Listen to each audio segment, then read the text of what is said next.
Pourquoi on accueille Ménart ici?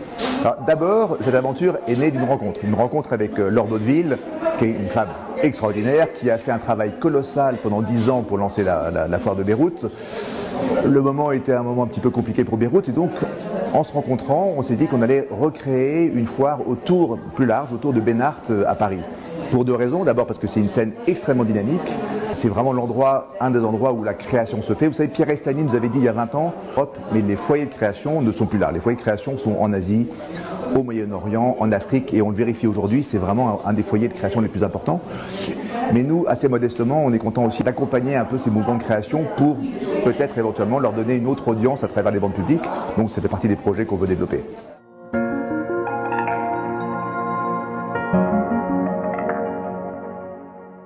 Ménart Fair à Paris regroupe 22 galeries qui viennent de 13 pays. C'est une foire qui est spécialisée dans les artistes du MENA.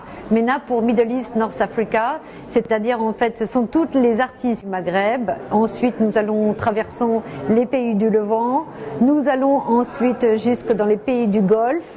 Nous faisons un petit crochet vers l'Iran et en bas vers le Yémen. Nous allons avoir des petites Ménart Fair qui vont bouger à travers différentes villes et différents pays, justement pour mettre en avant l'art de nos régions.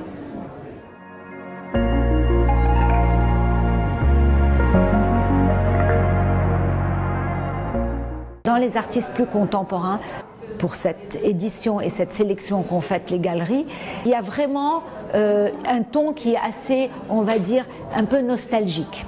Il y a une forme de mélancolie, et les œuvres ne sont absolument pas frontales. C'est des œuvres qui expriment énormément de douceur. Il faut prendre le temps pour aller les voir, et c'est assez intéressant parce que la foire est petite. Donc les collectionneurs prennent le temps pour s'arrêter, regarder et découvrir.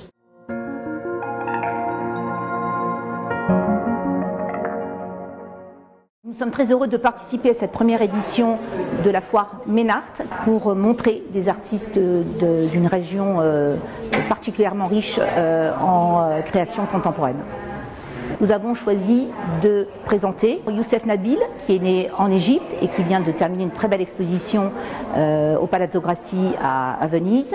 Sarkis, qui habite aujourd'hui en France et qui est né en Turquie.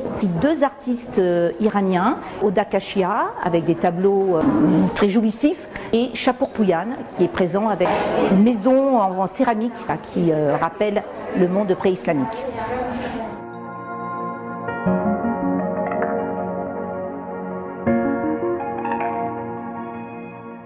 Moi, ce qui me touche, c'est des artistes qui ont une culture différente que la mienne. Je suis italien. Donc, ce sont des artistes qui m'apportent des nouvelles sensations, des nouvelles émotions. Moattat Nasr, un artiste égyptien. Haman Mater, un artiste de l'Arabie Saoudite. Etel Adnan, originaire du Liban. Et Lala Alaoui, du Maroc, franco-marocaine. Et l'équilibre homme-femme, avec des différents médiums. On a l'albâtre, des allumettes, du métal, des photos. Donc on a essayé de faire un cocktail riche, intense, avec ces artistes que nous adorons.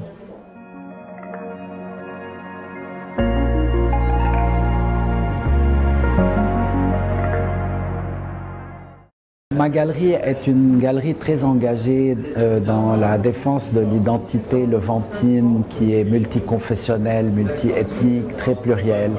On a fait un choix aujourd'hui, avec tout ce qui se passe au Liban, de mettre en avant nos jeunes artistes qui ont besoin le plus de soutien. Et j'espère, à travers Ménart, pas seulement de leur trouver des collectionneurs, mais des galeristes qui seraient intéressés par leur travail. Parce que acheter de la peinture, du matériel, aujourd'hui de la toile, ça devient de plus en plus difficile dans notre crise économique.